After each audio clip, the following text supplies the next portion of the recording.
So, welcome to another episode of Whiskey Lore. And today I have a special guest with me. I am talking with Jay Cole. He works for and is a brand ambassador for LHK Spirits, Spirits Group, correct? Yes. Yep. And you contacted me through Instagram. I think I posted a picture of Kaiyo whiskey, which I fell in love with. I've been looking for a Japanese whiskey for a while, and I've had the Suntory Toki, and I've had the Hibiki, and it's like I find them interesting, but I know there's more to it than that. Those two whiskeys are very similar to each other, and so I wanted to broaden my knowledge. But Japanese whiskey is a little bit expensive to jump into in some cases. And then I actually was doing a Flaviar tasting box. And your Mizunara Oak, which is what I have right here, was on that list of three different Japanese whiskeys. And it was so different from the others. And I find myself really being drawn to whiskeys that are much more complex or that give me some interesting notes that I don't get in any other whiskeys. It's great to have you here because I'd love to talk through Mizunara Oak and what that's all about. Talk about Kaiyo whiskey and kind of its origins, and then we'll get into tasting some because you sent me a couple of whiskeys that I've had on hold for about 3 months because of COVID, but I am now back to tasting and smelling, so I can thoroughly enjoy these as we go through. So welcome to Whiskey Lore.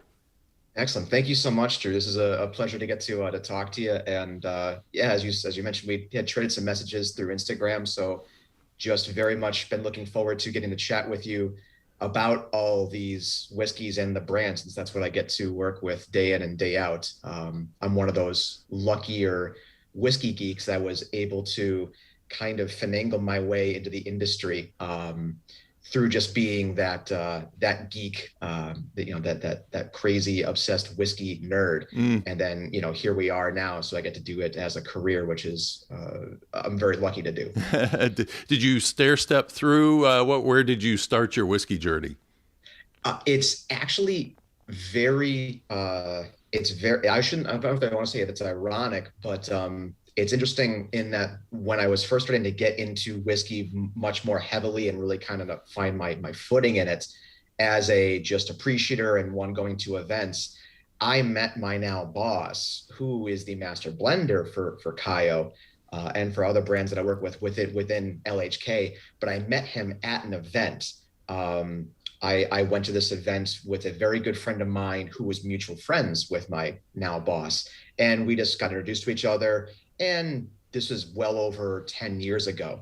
And then just as time went on, he knew that I was doing just events independently, either private tastings for friends or restaurants, or even some of the retailers around here. If there wasn't an ambassador that they had to call on to help just do an event, they would just say, hey, could you help? And just, talk about these and showcase them. So, yeah, of course. And then, so this many years later, the master blender reached out to me and said, would you like to consider a position working regionally in New England? I live in Massachusetts, working regionally in New England in the Northeast with these whiskeys that I'm working on with Kaiyo. And I said, of course, absolutely. That's what I think what almost every single whiskey nerd out there is aspiring to get to that point. So it was a great form of just kind of connecting those dots as organically as you could possibly get that from that geek standpoint. It wasn't starting like obviously people in the industry either start maybe by bartending or working for a distributor as a sales rep and kind of climb the ladder that way. And this was just me wanting to get into whiskey as much as I could and just surround myself with it, learn everything there is. And then now here I am. It was a good journey. Yeah. Were you a bourbon drinker before that, or did you just kind of free agent? You were jumping around to whatever you could try? I was jumping around, but it was a lot of single malt scotch. That's what Uh, really drew me into whiskey overall. And it's funny, if I'm ever doing a seminar and people ask me, how I got my taste for whiskey, it really started. And I think a lot of people have a similar type of story where you're just kind of maybe drinking whiskey, maybe younger than you should be.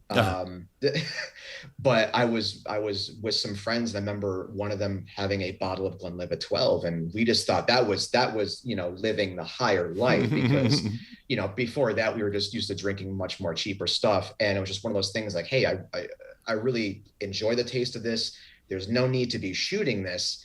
I want to try more. I want to learn more. And yeah, luckily I had some friends that were much older than me at the time, and they kind of took me under their wing and just said, okay, well, here's the good stuff.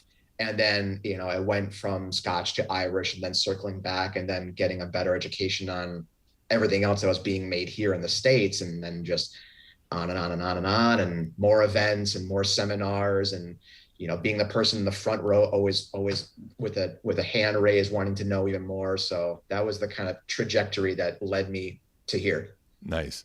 So already I've gone off base because I pronounced the whiskey wrong. It's And Kaiyo.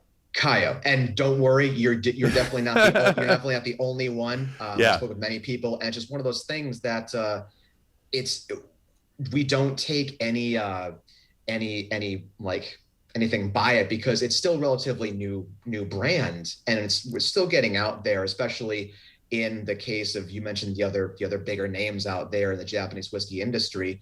Obviously they're at the top level, as being recognized for what they're doing and what they've done. They established basically the whole beginning of the industry. Hmm. So for us, we're still getting ourselves out there. Things have been progressing and growing very rapidly. I went from being the Northeast guy to now being the national guy, for the brand in a very short amount of time. But it's all been a very exciting process to take, because of just getting people to see them, enjoying the whiskeys, learning the story about them and how they've came to be, and just kind of telling that story, because there's so many things going on in between. And what we talked about prior, just through Instagram, there's a lot going on to get this from the raw spirit stages to the final being bottled. So it's a trip. So Kaiyo means what? Ocean. Ocean. Kaiyo means ocean. All the whiskeys prior to us bottling them stay in their cask and matured at sea for about 3 months, 90 to 100 days. It depends obviously on the ship's overall route and their timeline. But we literally are going around the world. We have two major pathways, I guess you could say, leaving from Japan and ultimately ending and stopping port in Liverpool, England. So that's actually where we bottle. So we do things a little bit differently as far as that stage of our whiskey goes, that we are not actually bottled Hmm. on the island Japan. Okay.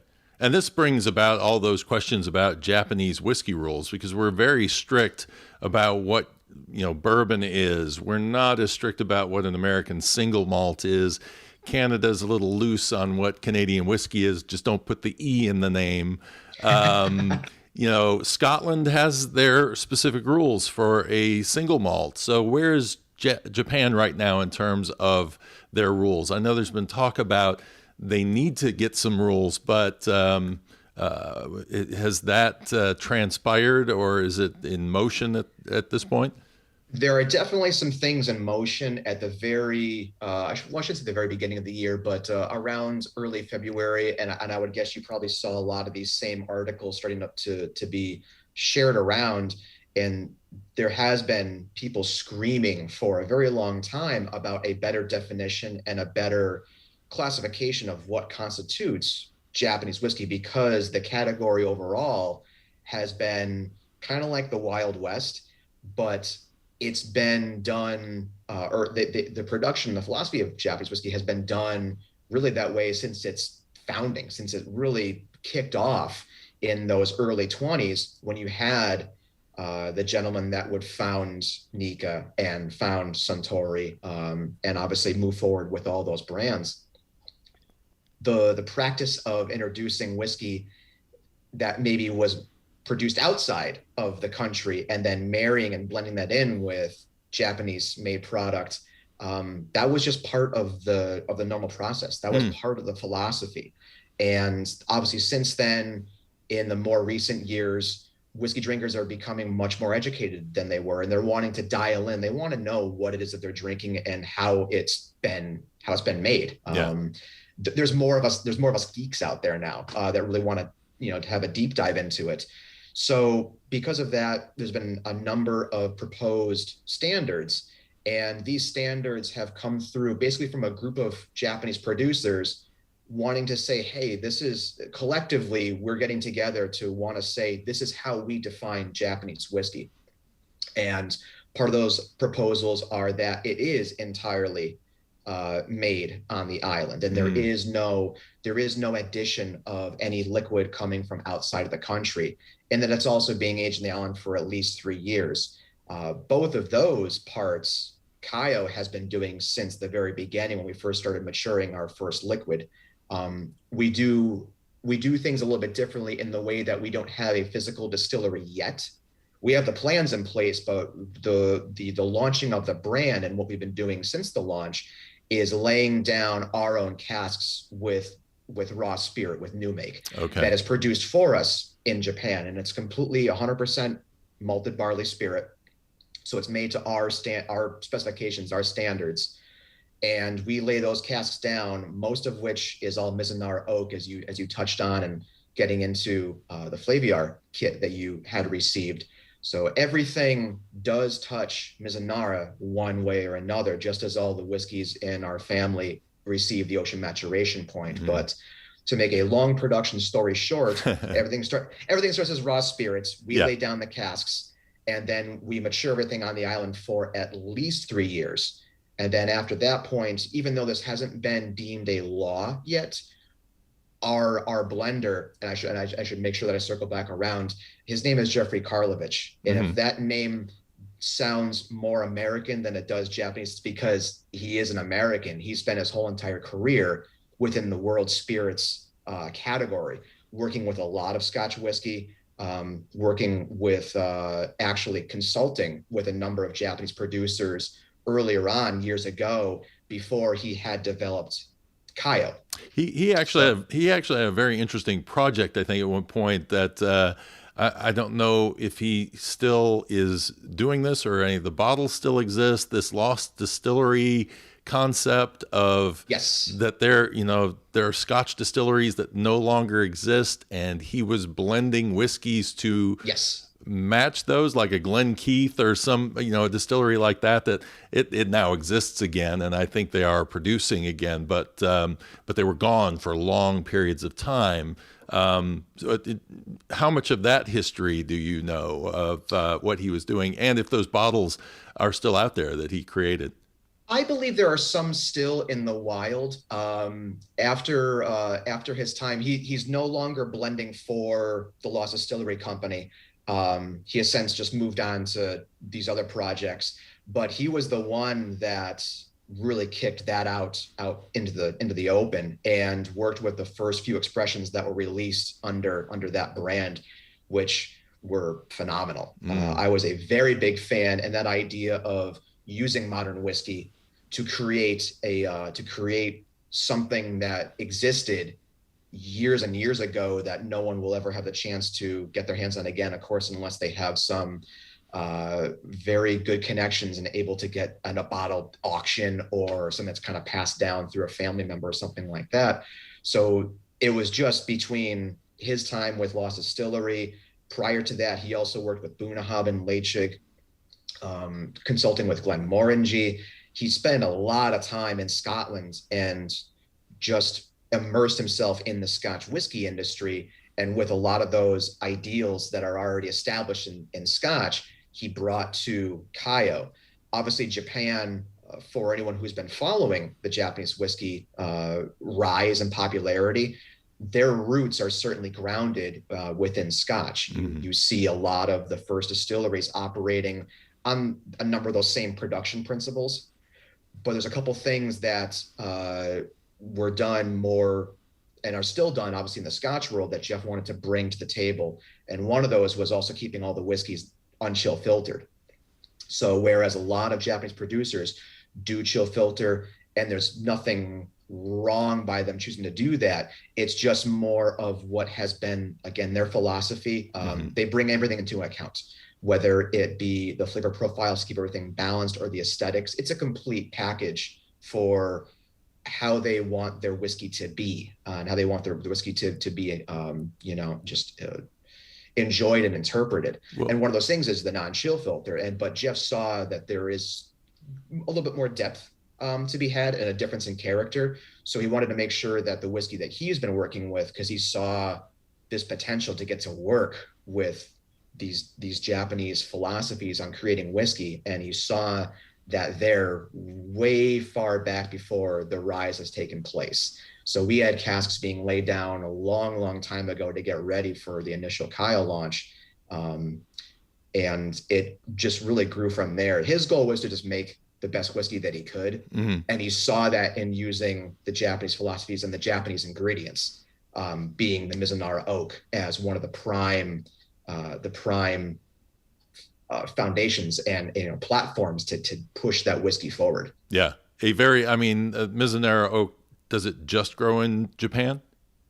There are other subspecies that are going to be somewhat similar. The closest one for those, because I know you have a very strong American whiskey minded audience.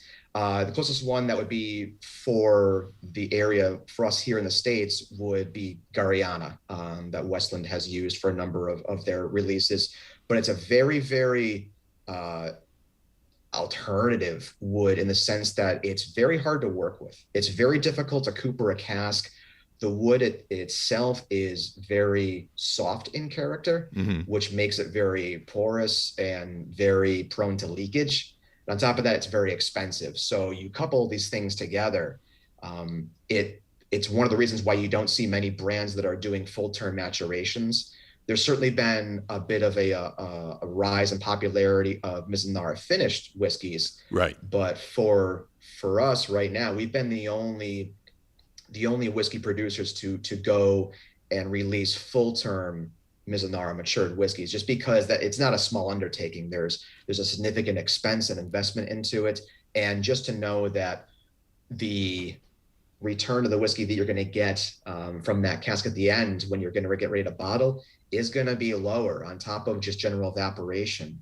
Our Angel share with evaporation and leakage can be upwards of 7% and higher. So it's quite a lot in just liquid loss, but it's one of those double-edged swords that at the end, when you are able to enjoy these whiskeys and sip them, you're getting these flavors and aromas that just aren't a part of any other species of oak or any kind of oak that would have been used prior, because so much out there is American oak or are used bourbon barrels. This is a totally different animal in the way of these fruit components, the sandalwood spice, a very definitive honey character can be found. So it puts a whole new spin on these flavors that just haven't been quite there before. And I think whiskey drinkers, on top of wanting to be more educated, they've also been a lot more open to trying these just other not quite as mainstream production thoughts. Yeah. And that's what's helped us to certainly get the growth that we've seen over the last couple of years, because we've only been around since 2017. That's when the brand officially launched and the first expressions were released. So I get this romantic picture of this barrel of whiskey sitting on a schooner as it's what's reality? How does this cask sit on the boat, and what kind of boat is this thing floating on? I really wish that I could say that it is this beautiful schooner or this this picture perfect yacht or sailboat, or even more, a giant pirate ship with black sails. It's unfortunately not as romantic as that. We're working with containers, just shipping containers and on a container ship.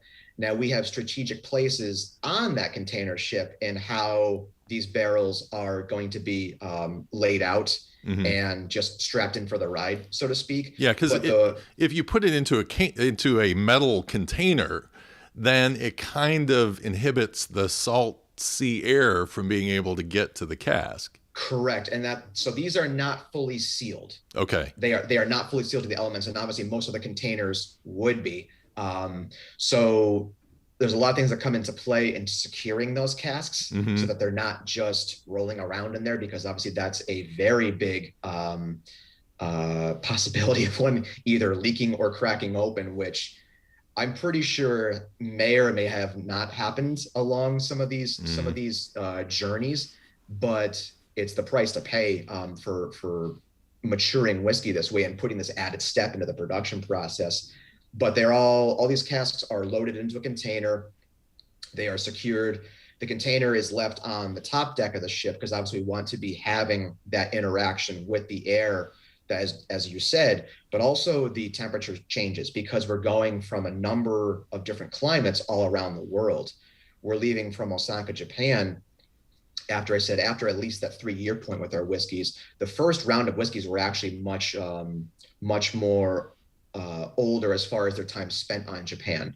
But we've since been experimenting with whiskeys that have been starting in Japan and how long we let them further mature in our Liverpool, England warehouse, which is where we mentioned where we bottle. But that process over 3 months, we're going from hot to cold, cold to hot. So we're seeing a number of different interactions with the wood, and of course for the American-minded, whiskey drinkers out there, Jefferson's is obviously a name that comes up very often when I'm doing a seminar or a tasting. And it's a similar process as to what they're doing. And I have to reference a really good article that was written about, I want to say 2 or 3 years ago now, and it was done through Popular Mechanics, and it was with Jefferson at the forefront, and it spoke about their whiskey and how it has changed through their use of aging at sea. And they used an experiment, a very good way to see, okay, what is happening overall. They had whiskey that was laid down in their barrel in Louisville, Kentucky, and they kept that there in the Louisville warehouse. They took a sister barrel that was filled right next to it, and it was put, I'm assuming, on a barge or some kind of a boat, but in its cask, sent down the Mississippi River down to the Gulf Coast, and then over the ocean came up to the East Coast, following the Atlantic all the way up to New York, which is, I believe, where the Popular Mechanics office was. And then both the samples, the one that traveled on the ocean and the original one that stayed in the warehouse, were put together, and a lab test was run on those. And we were just speaking about this earlier, so it's a great way to kind of connect it all. Yeah. Lab tests were run at a facility out my way in Massachusetts, towards out near the Boston area, and they looked at a lot of those really chemical based levels of acidity, certain alcohol components. And I wish I could speak more eloquently on the science of things. I can geek out as far as tasting notes go and talk about production. Yeah. I just don't sound that good talking science sometimes. But what they found with their charts at the end of the day was flavors that they equated to with these certain acids and certain alcohols. Some were much more present, specific alcohol component types. Some are much more present in the whiskey that stayed in the Louisville warehouse. And these ended up being flavors that I would say throughout the testing group, people acquainted to being a younger whiskey. It tasted younger, it tasted hotter, whereas those spikes were there in their overall tests with the whiskey that stayed in Louisville. Those spikes were not there on the whiskey that had traveled down the Mississippi River and then up the coast, finally going to New York. So it was a very interesting depth to see. Not that the ocean and maturation point outside the warehouse was adding, it's actually what it was bringing back. And it was dialing back those those tones and those aromas and certain flavors, like I said, that people tend to say, well, that's a younger flavor, or it's Yeah. younger feeling whiskey. So really, really great article. And it kind of showed some more light to that idea, that the idea of maturing spirits at sea, which has been done for a long, long time. Where certainly Kaiyo's not the first to do it, neither was Jefferson's, but there is a very, very definitive reason for doing this, and has a profound effect. It's not this big marketing ploy, because Right. honestly, at the end of the day, it costs a lot of money to transport whiskey like this. Yeah. You're essentially you're renting space on these ships, Yeah. and that's no small feat. So there's a lot that goes into it. So my first knowledge of that goes back to Madeira, which was a port wine that in the 15th century they started producing this, and along the time that they were shipping it to the East Indies and to the New World, it was aging as it went along and picking up some of the sea characters, some spiciness. It just became a much more interesting whiskey. But nobody back on the Madeira Islands, which are off of the African coast and part of Portugal, nobody knew that their product was actually getting better as it went across the sea, until somebody shipped one back. And when it got shipped back, they went, wow, this is really interesting. This is something that we need to do. I had heard a rumor that there were actually still people producing Madeira and sending it out on ships around the world. I don't know if that's actually true or not, because I know nowadays, kind of like with Lost Distillery, there are techniques to be able to mimic aging. And of course, they were doing that all the way back when they were doing whiskey rectifying in the US, around the bottled in bond era, turn of the previous century, to be able to add flavors. And we do this with our food also. But there's something to be said about, having the actual process done and paying that little bit extra for an Ocean at Sea Jefferson's or a Kaiyo whiskey as well. Although what I will say is that Mizunara oak is not cheap at all. It is not. It is not. Sailing your whiskey around the world is not very cheap either. And yet, when I went to the store and I bought this, I was amazed to see that it was in the $60 to $65 range, which would put it in with some of the lower, I won't say lower end scotches, because that's kind of like the mainstream scotches, I would say. Sure, yeah. Your Glenlivet 12s or your Glenmorangie 12s, so on and so forth. It's right in that sweet spot of pricing. How do you end up keeping this from getting out? Because the other problem is that if you're producing in Japan, and maybe you can speak to this a little bit, we all know that part of the reason why Japanese whiskey is so expensive is because they kind of got caught by surprise at how popular Japanese whiskey got, and they hadn't produced enough, and you got to wait to produce a whiskey. So kind of talk through that whole thing about, how, first of all, how you keep this affordable, and second of all, how you're dealing with the shortage of whiskey in Japan. Absolutely. The first part of that is we have a very strong and a very, very good relationship with our cooperage, which is the Araki cooperage in Japan, and they're producing all of our Mizunara casks for us. And we're certainly, again, not the only ones using Mizunara in our production line, but we do have the largest stock of Mizunara casks being made. So for that reason, although the wood is extremely expensive, as you mentioned just earlier, about $5,000 is that going rate, give or take. It's always going to fluctuate, but that is basically about 10 times more than your average brand new and is American that bourbon barrel. That's 53 gallon? No, these would be a little bit larger. Okay. So typically, these are larger. Typically, we're working with either 400 or 450 liter Okay. size casks. So obviously bigger than your standard bourbon barrel, approaching more of like that sherry butt Mm-hmm. size. And we found that larger casks, it's a lot easier for us to control and keep the liquid inside. For whatever reason, when we're working with smaller casks, the tendency to leak would be much, much higher. Mm. And it has to do with, again, that porous quality of the wood. Mizunara literally translates to water oak. Mm. So it's just one of those, again, those caveats that with a smaller cask, because we've had every single version of every single cask you could possibly conceive to experiment with and see how, our whiskey would develop with it. And the smaller cask just unfortunately didn't work.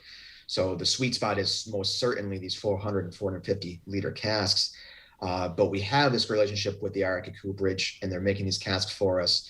And it certainly is an expensive feat. And luckily, from the founding of the brand, when we first launched everything, we had the right people willing to make the investment, because this was not going to be something that was going to be cheap at all, especially because with many other brands like you would see nowadays, many are going to either develop other spirits to sell and try to get some revenue back, like a gin or a vodka. You see a lot of that here in the States, or they're going to purchase and select whiskey that's already been completely matured and then release that, which I see no issue with either of those at all. Obviously, everybody has to start somewhere. Mm-hmm. We were just fortunate in being able to have the right money invested to lay down the casks ourselves and sit on them and not release until Jeff said, okay, we're ready now.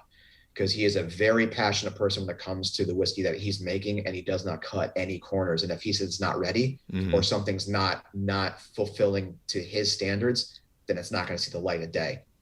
So he's very, very strict about his babies, his casks, when it comes to that. But let's see. Apologize for that. That's all right. I had some kind of call coming through. But no, he's very, very precise when it comes to this. So to keep that, we have obviously a lot of liquid laid down, and as peculiar as it is, we're most excited right now about the casks that are our own that we will be seeing a second fill with. Mm. So the whiskey that you have on the table there, that would have all been brand new Mizunara. We've already since obviously dumped a number of casks to release batches of that whiskey, of that expression. But Jeff is most excited about what the second and when the third fills, when that round comes to happen, because there's a very big spice push in Mizunara in its very early years. Mm-hmm. A lot of times you're going to see that spice take over. And that's why you didn't see a lot of Mizunara releases when it was first being experimented with, going back to, say, like the mid 40s, mid 50s, because Japan was just beginning to experiment with their domestic oak. Mm-hmm. And that was really a result of World War II, trade embargoes. They could not get bourbon barrels or American oak imported in. So they had to resort to experimenting and utilizing their domestic species of wood. And in those first couple of years, it was just hugely big on the spice, bitter, not getting those bigger fruit components that everyone knows Mizunara is capable of producing now. And it wasn't until those extra years later they went back and said, okay, we have something here. So Jeff is likens, obviously, almost any whiskey producer, a cask is like a tea bag. Obviously, the more times you use it, the flavors are going to be a bit more subdued. But in the case of Mizunara, it's much more that spice, that sandalwood intensity that drops, and it helps push the fruit characters much more to the forefront. So that's why he's very excited to see the longer aged expressions and also the second and third fills. So it's going to be a while before that whiskey sees the light of day. But when it does, I know he'll be very, very excited to get that released. Nice. And so in terms of the spirits that you're getting in right now, I mean, you're getting, again, just malt whiskey. You're not getting in neutral grain spirits. That is correct. Everything is 100% malt. And this is the case for the better entirety of Japan. The malting process does happen outside the island. Yeah. So typically they're going to be looking at Scotland, or barley, say from maybe even Scandinavia area. So those maltings will happen outside the country, but they're going to import that grain and then do everything else there on the island. Okay. You've experimented with peated, I'm guessing then.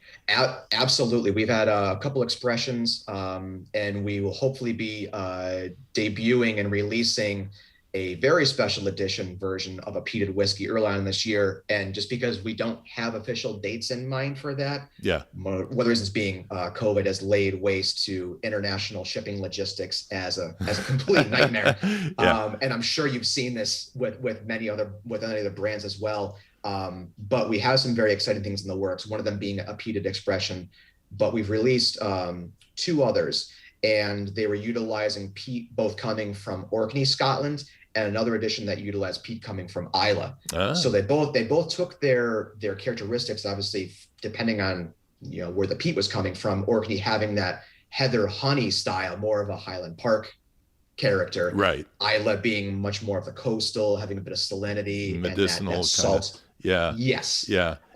I find Highland Park to be very interesting. When I have somebody ask me who doesn't say, "Oh, I don't like Scotch because it's too smoky," or and I go, "Not all Scotch is smoky." But if I find somebody who does want to delve into smoky Scotches, I always send them to Highland Park, because to me, it's like it encompasses almost all of the island, or the whole country of Scotland. It has all these different little salt character, a little bit of a hint of that medicinal, but it's really more of as you say, a heathery smoke, which you would get from a peated whiskey in the Highlands or Speyside, and then it's got a little bit of the fruit in it and all the rest. So it's interesting to hear you say that that's one of the areas you get it from, because to me that would be the one that would be Japanese meets Scotland as a whole. And there are some other Japanese producers that have been using peat, and Japan does have very small amounts of peat available to it, and they do have the ability to grow their own barley as well, but it's not going to be the same flavors. It's not going to be in the same quantities as you can see throughout the UK and throughout Scandinavia, where if Japan wanted to utilize their peat reserves, they'd wipe them out very quickly. But it is that tip of the hat to that traditional method of the malting process for barley. So it was something that we had to do, obviously, with Jeff being such deeply rooted within the Scotch industry. But he wanted to do that with a lot of care, because as with anything Japanese and Japanese whiskeys, you don't see these big, overly pungent, intense flavors. You see everything very, very even, very, very balanced, and just not overpowering any other characteristic within the whiskey. So the way that our peated whiskeys were accomplished was first by using Madeira. So now we're going to get back to you're talking about Madeira. Yeah. We lay down our new make into ex Madeira casks for just about 2 years, maybe a little bit over 2 years. Okay. And then from there, they were transferred to Mizunara. And that Mizunara portion would last. The first edition was about maybe 5.5 years, pushing 6. Second edition was a little bit older, pushing 6, and so forth. But what you have is that Madeira helps soothe and lessen the bite and intensity of that initial peat hit, because everyone who's had whiskeys from Islay can certainly say they're certainly buddy. Like you think of your Ardbegs and your Lafroigs and your Lagavulins, they're certainly intense, especially people who may not enjoy that kind of smoke character. Yeah. But that Madeira really just helps round and just soothe that. So it becomes a very pleasant, almost a refreshing smoke, if there is such a descriptor. Yeah. So you have the Madeira sweetness playing with the Mizunara sweetness and those fruit characters. So you end up with this very, very well balanced, almost like a barbecue sweet type of smoke. I kind of liken it to like a mesquite flavor. Yeah. So it's made the peated very, very popular. Scored very well on a number of reviews all over the certain groups that would be obviously looking at whiskeys. So it's great because I've been able to pour that at events to people who may not be so far into the pita category. Yeah, as you were saying, you would use Highland Park to kind of maybe help get them in there or push Yeah. them over the edge. Yeah. And people have gone and sampled our pita and go, wow, this is not nearly as intense as I was going to expect. And it's helped kind of broaden and open their eyes to another style of whiskey they may not have enjoyed before. Yeah. So it's interesting that you bring up that that barbecue note because I actually pulled that. It's one of the notes I pulled out of this on the palate. I listed it as sweet pork barbecue, and I'm like, I'd never tasted anything like that in a whiskey before, but I was like, the first time I tasted it, I'm like, I know that taste, and then I'm like, God, sometimes tasting notes are still tough for me. I mean, I've really only been focusing on tasting for about 2 years and really diving in. And so I try to connect things and I try to take references I know and then break them down and say, Absolutely. At first I say, okay, it smells floral to me. And then I have to dig a little bit more in and say, what kind of floral, is there a particular flower? Is there a particular sensation? Something that helps me kind of take it a little bit deeper. So, and I think that's what I love about complex whiskeys because it forces me to have to dive in, hunt, and then I miss something, or maybe I connect, the dots between this and this, between tasting today and tasting next week. And suddenly I go, oh, wait, no, I know what that is. And then it all comes together. And with Japanese whiskey, there has been, and I'm not getting it in this, but there has been a commonality of a note that I'm just not familiar with. And so you mentioned sandalwood, and that's not something that's a scent I'm probably overly familiar with at this point. How do you introduce those new flavors and scents to a public that is used to Scotch or is used to bourbon or something else? I think one of the best ways to look at it, because when I was first getting my mind wrapped around Mizunara whiskeys and I was coming into working with them, and you described it perfectly because I use the same exact analogies and the idea of kind of starting broad in a tasting sense and kind of working your way down. And I was always using that. I said, if I would do seminars, it would be for everybody to say, okay, are you tasting sweet? Are you tasting spicy? Are you tasting floral? And then go, okay, what kind of sweet is it? Is it a candy sweetness? Is it a fruit sweetness? And then just try to get that extra little step into something a little more precise. Mm-hmm. And that was just the way I'd always thought about it. That's the way I was kind of taught. And then I was actually in a seminar here in the States, and John Campbell from Lafroig was over, and he was working his way through the whiskeys, and he said almost the exact same thing verbatim as we just said. And I went, okay, if that's what he's saying, I feel pretty good about keeping that same suggestion, for people that might attend an event that I'm gonna help, take them through. I went, okay, awesome. If John Campbell's saying it, then yeah, let's But so to go back specifically as far as the sandalwood sense goes, it is a very peculiar flavor in that you don't see that very often, or an aroma rather, because with Mizunara, you hear always people talk about a vanilla character in almost any whiskey. Mm-hmm. I would say almost, it doesn't matter if it's going to be obviously much more heavy and prominent in bourbon, but certainly be a component in almost any single malt Scotch. But what kind of vanilla are you talking about? And within that sandalwood, it has that certainly oak spice to it. Mm-hmm. And it brings in this idea of vanilla, but it's not the vanilla that we think about with bourbon. It's not that more heavy, syrupy sense of vanilla. It's much more of a floral, almost kind of like an incense style. Okay. And so equating that incense, I think it helps put a better idea of sandalwood together for some people that may not have, they're not probably sticking their noses down a Mizunara cask or walking through Home Depot and, where can I find, sandalwood? Yeah, yeah, exactly. It's going to cost you a lot. Lumber's expensive these days. Sorry. Yeah, yeah, absolutely. Especially if you wanted to make a house out of Mizunara, that's going to be a very tall order. But yeah, I think just working with those more general descriptors like you had just mentioned, but then kind of putting that in perspective and then saying, okay, there are other kinds of vanilla out there. There's not just the one Yeah, and done.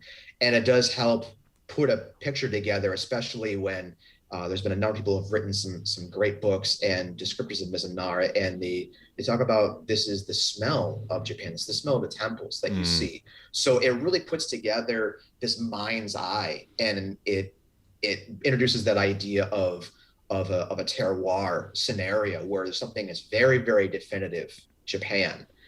So obviously using this species of oak and these Mizunara oak trees, it just helps bring it all together and put it all into that trip you can take just through a glass. yeah. I think exposure to maybe it's a trip to a Japanese restaurant and trying some things you haven't tried before.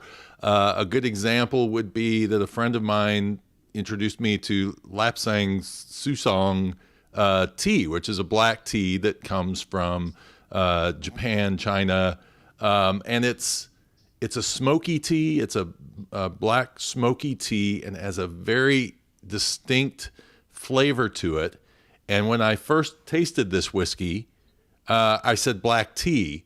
But after tasting that specific black tea, now that's the black tea that I'm tasting in here, because there's also that little hint of smoke that's coming in on top of it. And for me, it's just this a really nice way to finish this whiskey, because it lingers there. And then afterwards, if I want to go, stop sipping on whiskey and go have some tea, I can continue the experience on with this other flavor. But it's this exposure issue, I think, that it is going to make a journey into Japanese whiskey an interesting one, and maybe a little challenging on the tasting and nosing of a Japanese whiskey. It does. It's going to keep people engaged. At least I hope it'll keep them engaged with it and kind of do exactly what we were saying as far as, okay, how can I connect that through the memory banks? What does that remind me of? Or then later to do something, oh, that was the notes that we were trying to get earlier. And that note of black tea that you're mentioning, so you've been sipping on our flagship, what we just call the Mizunara Oak, our signature expression, a very, very black label, although we try not to refer to it as the black label because that's Johnny Walker. Yes. And we don't want to have to worry about and their legal department contacting us if I refer to it as the black label. But obviously it works beautifully in a bar because you can see it clear across the room. But with our cast strength expression, that was one of the first notes. This black tea that you're mentioning was something I found immediately. And that was one of the first times when I was being first introduced to these whiskeys, I thought that was such a unique component that I had never seen, experienced before in a whiskey. So to have that underlying herbal side, and you're saying different flavors by going to a Japanese restaurant, that idea of umami, the idea of all the components of earth and sweetness and a saltiness coming together, it certainly has that. And I think the cast strength expression really shines a perfect light on that note, on that idea of that herbalness. Because people have also asked, well, is there any peat in this? Because they get a bit of that smoky quality, and I tell them, well, there's no peat in this particular expression. We have the peated, but what you're getting is that herbal quality, and that's certainly that push of the of earth, not necessarily being peat, but that umami, that black tea. There's certainly a lot going on all the way around. Do you char the barrels to a certain extent, or do you just toast them? How do you prepare them?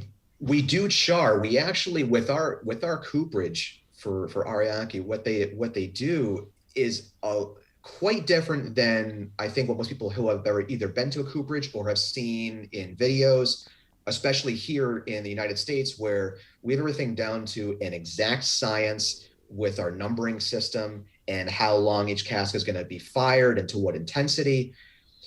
The same level of care and appreciation and art, because over in Japan everything is an art form, down to the person who is literally going to be sanding Mm. the outside of the barrels. Every point of the production process is a true craft for some people.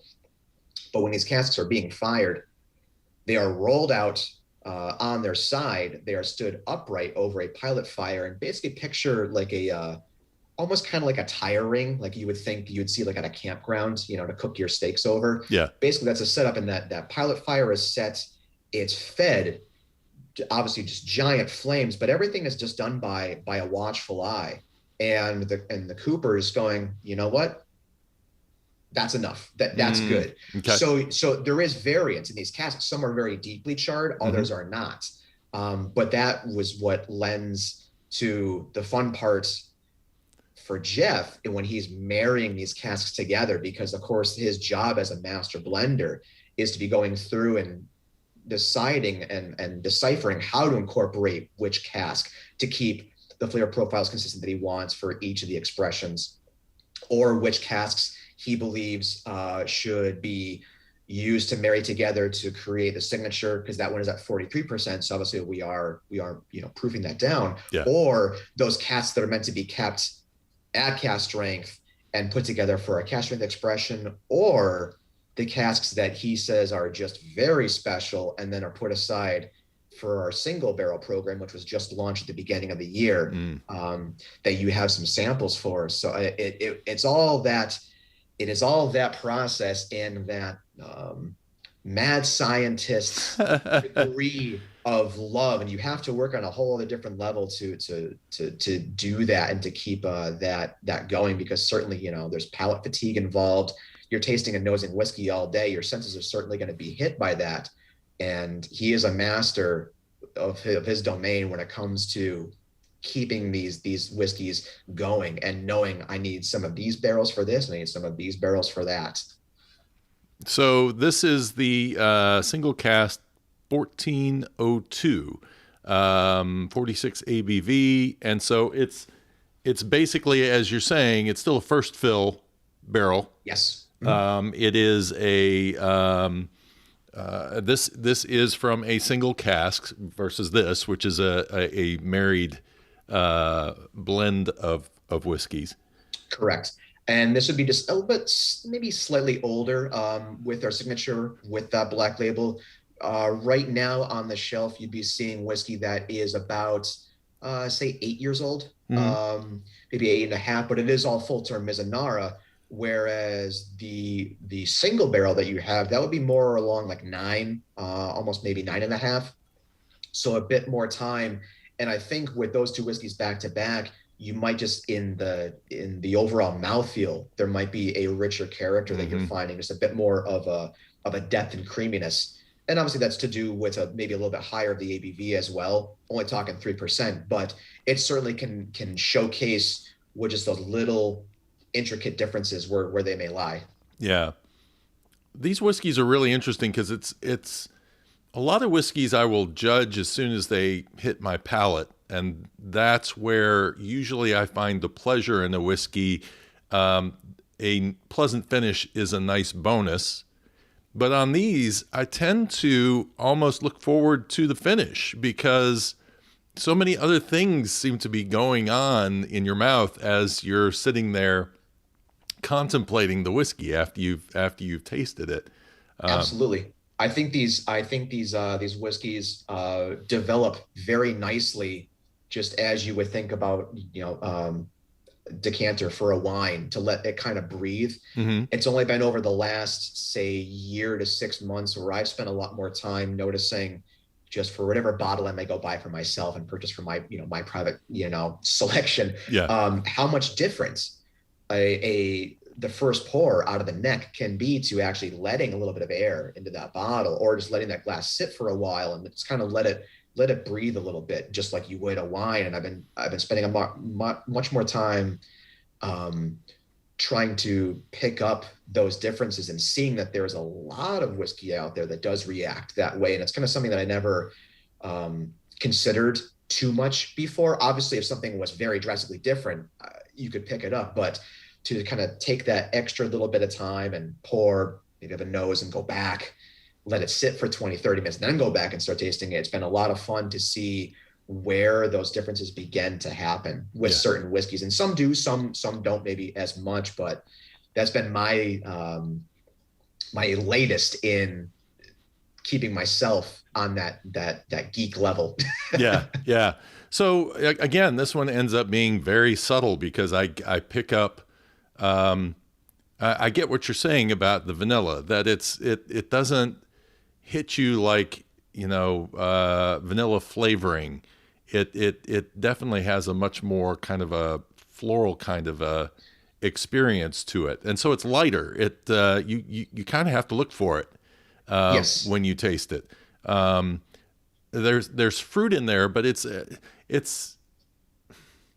interesting because I wouldn't say it's dry. I've been drinking some whiskeys lately that I say, oh, that's dry because there's just no sweetness to it at all. It's like this is just a very subtle experience, and it doesn't go to dry, but it's not sweet. It's kind of there sitting in the middle as you drink it, and then the mouth feels really nice. I mean, it's and this he's proofing this down. I'm assuming to get it to 46. Correct. Yep. It's double distilled. Yes, everything within the whole entire family of our whiskeys is double pot stilled. The only whiskey that is not is our expression called the single, our 7-year-old. That is done coffee still all malted barley. But it has shown well for that particular how we mature that whiskey, which is a bourbon mature Mizunara finish. That has shown to be the sweet spot and the right combination to get the flavors that we're looking for. Yeah, there's almost like I get like a little egg custard in there, and as I let it roll down the sides of my tongue, that is where I'm really getting it when I'm first tasting it.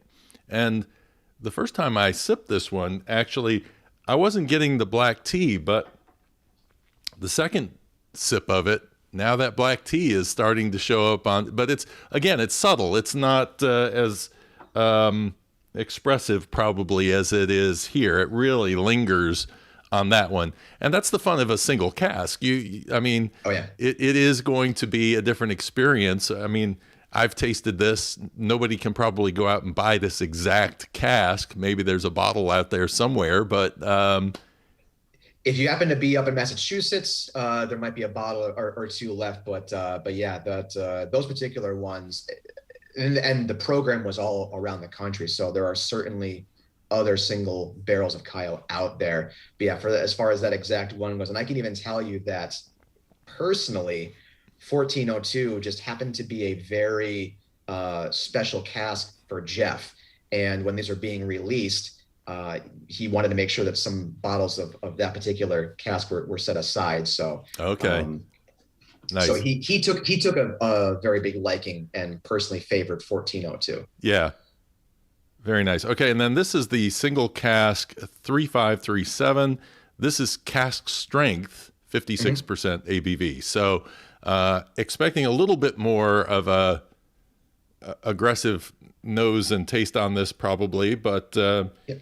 I've gotten so used to drinking cask strength whiskey now that and I have started putting water in. Just at first it was like, no, I don't want to mess with it. I don't want to mess with it. Maybe a drop, to open it up. But I'm finding the more I drink them, if they're a little bit too aggressive, it's just better to go ahead and put some water in it and Sure. and take it down. And I think that's the fun part about whiskey for everyone, is that everyone's going to have that different palate. I'm of the mindset that there is no one way to drink it. You should be drinking it the way you like it. So I'm no one to say add water, don't add water. It's all up to your palate and what you're going to enjoy the most, because that's just at the end of the day what it should be. Yeah. With these cask strength offerings, I think sometimes certain casks and certain certain barrels of Mizunara, they can be quite deceiving. They can certainly offer a bit more of the spice front, because I think that's shown at the ABV differences, where at the lower level, I think you can tend to see much more of the sweeter side of that fruit, at Hmm. least starting with that, and then maybe evolving towards the finish with the spice and kind of getting to the back end. But with the higher ABV, you're kind of beginning more of the forefront of that spice. We are maybe noticing a bit more of that sandalwood character. I think sometimes that herbal side tends to show, but again, each cast is always going to be different. There are certain that are going to play opposites because that's just the way casts can be, you know? Yeah. It's got a really nice, sweet floral nose to it. And it's one of those that after I didn't pull it initially, and then as I took a sip of it and then came back and nosed it again, it really started to stand out a lot more. Yeah, I am very much like you. I do prefer my cask strength whiskeys, and I would say probably more than anything else that I personally have is going to be cask strength, or at least very higher ABV if it's not exactly cask strength. But yeah, there's certainly to be said to get a whiskey in its most raw and true form. Hmm. And I think at least with these single barrels, you're seeing Mizunara in its raw and true form. And for that to still be that idea of like an exotic wood for people who have never had anything before, and now it's available. It doesn't have to be this insanely priced expression. And, Yeah. I won't name names, but they're certainly out there. Not to say that they're not going to be worth it, but it definitely puts it in a more approachable light. People will say, okay, what is Mizunara all about? And they can go and hopefully find either the expression that you started with or some of these single barrels. You know, we try to keep everything accessible and approachable. We don't want this to be just an elite thing where people only with a high bankroll are going to Right. be able to afford. Yeah. That's no fun. Well, and the other part of Mizunara that people are going to miss out on if they're just tasting it out of a finishing barrel is that it's only a part of the experience. It's only enhancing the experience. And if you don't really know what the Mizunara profile is, you may end up missing it, because you again, to me, this is filled with flavors that are subtle and that are probably not overly easy to name because you're talking about different flavors that you've just not been exposed to that much. And so, figuring out what that character is, I'll give you a good example. Colorado 291 Distillery uses their aspen staves in their finishing process. And so you're drinking it in a rye whiskey. It's hard to tell because it's surrounded by rye. You notice there's something else there, but what is that aspen tree actually doing to that flavor? Because there's nothing being aged in aspen barrels. So You have no point of comparison to see, like you're saying, like the raw form, or at right. least the singular Yeah, form. yeah. So if I started drinking something that had the Mizunara oak as a finishing barrel, and I started picking up notes of black tea, I go, oh, I know where that's coming from. That's coming from that Mizunara oak. But you wouldn't know that unless you just read tasting notes where somebody says it comes from, and a lot of us use those crutches when we're first getting started to get through. But it's so much more fun to come into it blindly, and you feel like you've accomplished something when you've spotted something that you went, oh yeah, because I've had that, Kaiyo, and that this is what it was bringing out to me, and now I'm tasting it in this other whiskey. So this is it's fun to develop and grow your palate. And for me, I love Scotch whiskey, so Japan just seems the next step. I actually had a trip planned to go out to Japan last summer, which of course didn't quite work out.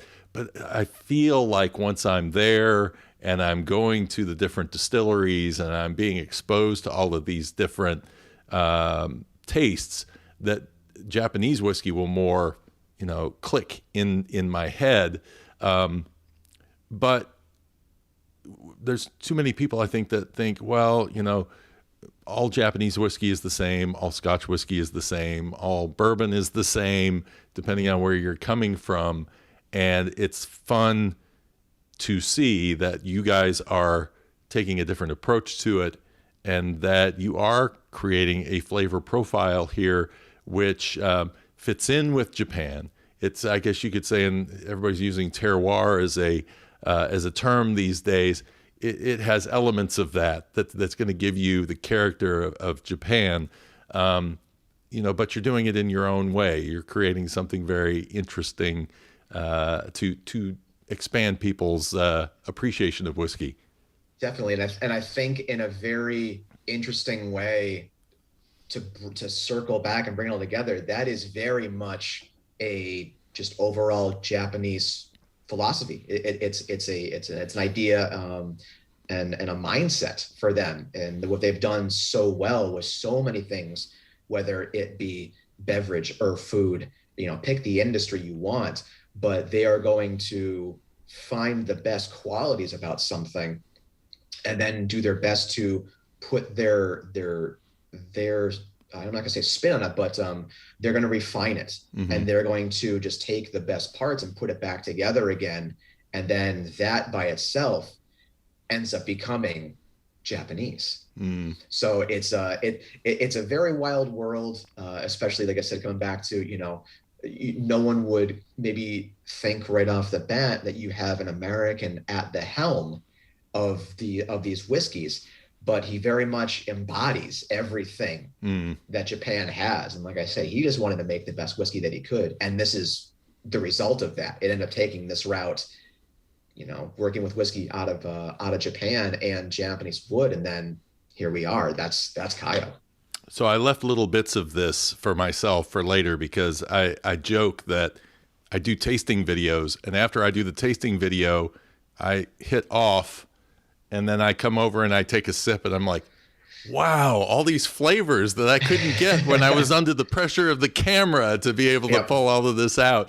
I was actually doing that as I took my last sip out of that cask strength. I'm like, oh yeah, it's like a little sweet caramel note, but it's like nothing is aggressive. It's all kind of there, nice and subtle, and there for you to discover. So I'll have fun finishing these off. So excellent. Talk about where you guys are available and what your product line is at this point. We know we'll call it the matte black label, because it's matte black label. There you go. It's not the black label; it's the matte black label. Where this is available through the U.S. and what other products you actually have out right now. Definitely. So we are available right now in just about every single state. To my knowledge, there's only maybe one or two areas where the liquor boards are state controlled, because that is a whole other animal as far as how they acquire product and how they work to sell it in retail. But it's very widely available, which all across the country, internationally too. I've been in communications, even though I work here in the U.S. I still get to see the talkings of where the whiskey is being sent and opened up all over the rest of the world, which is a lot of fun to see. Again, growing, but that matte black label, the signature, or the 43 as we tend to call it, that is the most widely available. That's the one that people tend to see the most easiest. The cask strength offering, which is just the bigger brother, it's matured the exact same way, exact same time frame as the signature, just kept that cask strength. So still around that 8-9 year mark as far as the whiskey is going. And that's a married. That's not a single cask. That correct. That would be a marriage of casks. Okay. Going into that, and that's got a cream color label to it with a bit of a reddish font. And then we have the single, which is a 7-year-old whiskey. That is the whiskey that is produced in a column still. It's still all barley, but in a column still, matured in first fill Kentucky bourbon, then finished in Mizunara. However, about a little over a year ago, we added one more step in the casking maturation process, And what you would see right now on the shelves, and this is also very widely available almost everywhere across the country, we added a step of using a Tennessee whiskey barrel. Ah. So if you can imagine the process and the money it took to transfer these whiskeys, because it was all just from this barrel to that barrel to that one, starts in Mizunara, I'm sorry, starts in first fill bourbon, goes to Mizunara as a finish, and then going to first fill Tennessee whiskey. That's a lot of changing hands. Yeah. But it would never have happened if we just weren't experimenting and messing around. And that's what Jeff loves to do. If there's an opportunity to make something better, just like the Japanese, he wants to see it through and see what's going to happen. And that was an experiment that was started in our office in New Jersey, where we got our hands on a Tennessee whiskey barrel. I'm not going to say who, but there's only two big players, and people can kind of, figure out which of the two it may be. Which of the two we're getting. Yeah.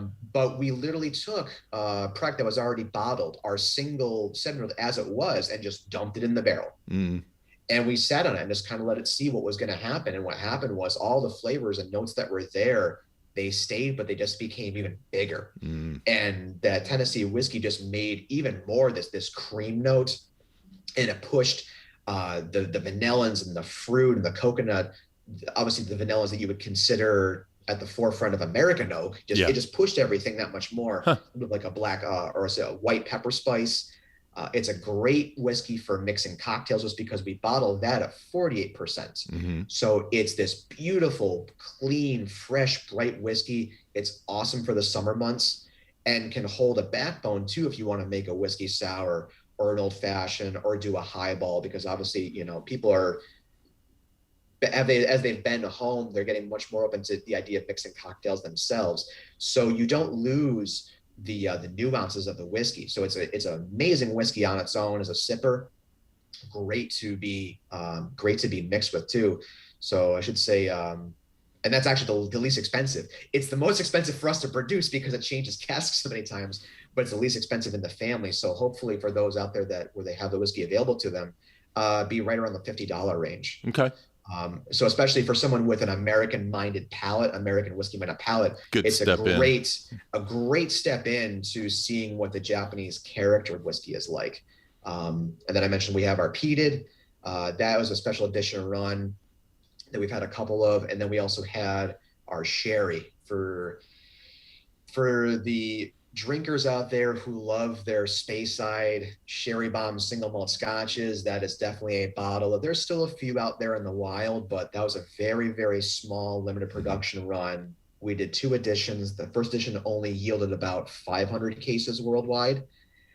The second edition only yielded about 450 cases worldwide. And that's a whiskey that, for those that appreciate the flavor profiles of, say, Glendronach or Glenfarclas, that embody that big, sherry, robust richness. It's all that, but with the Mizunara mixed in the very heart of it. So it takes those tropical notes and that sandalwood and also that black tea character, and it puts it right in the heart of that whiskey. So that's a very special whiskey. Again, like I said, it was a very limited run.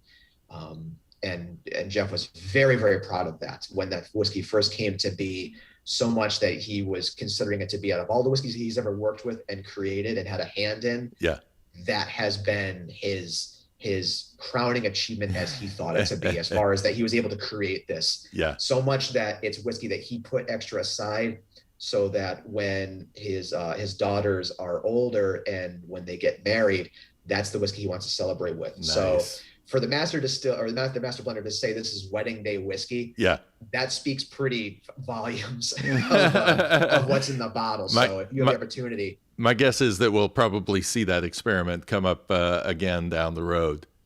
We will most definitely have another sherry. It's going to be a little bit of time. We don't have a date in mind yet, but it's been received so well across the country. Like a point, there's really not much left. It's only, going to be in these places that there may be a bottle or two available, but it's something very special. And for those people who enjoy those flavor profiles of those sherry bombs, it's a treat. It's an absolute treat. But we got a lot of cool things in store. We want to experiment with other kinds of wood and have a lot of different projects and programs in mind, because if you can, as I mentioned, if you can think of a specific type of cask, type of wood, what spirit or wine may have already been in that wood, chances are we probably have it laid down just to see how that is going to interact with our use of Mizunara and our spirit. So the possibilities end up being almost, endless, really, Nice. because we're going to look at everything. Some experiments may not work the way we want them to, but that's the fun of it. That's how you work. Absolutely. Well, I am so glad that you got past shooting Scotch whiskey. Thank you. I really appreciate that. I'm glad I did too, because I would have been missing out. I would be missing out on a lot of tasty things, and obviously a career. Yeah. So I'm glad I got past that too. Well, thanks for sharing some great whiskey with me, and for, again, the patience in waiting through all of this. I'm glad I got to finally enjoy these with full senses, and I look forward to seeing what you guys do down the road. And if you get a distillery going, then I need to know about it, because when I go to Japan, that's definitely going to be one that's going to be on my list. We most definitely will, and it's going to happen. And just unfortunately, with so many things that COVID has adjusted, that was one of those, because at the end of the day, the whiskey to get bottled and out the door was the top priority. But we most certainly have a distillery, and when we do, there's obviously going to be a big party. So. Absolutely. Well, I definitely have to say cheers, and thanks for sharing all your thoughts and information and the history, and I look forward to seeing what you guys do in the future. Thank you so much, Drew. This was a pleasure.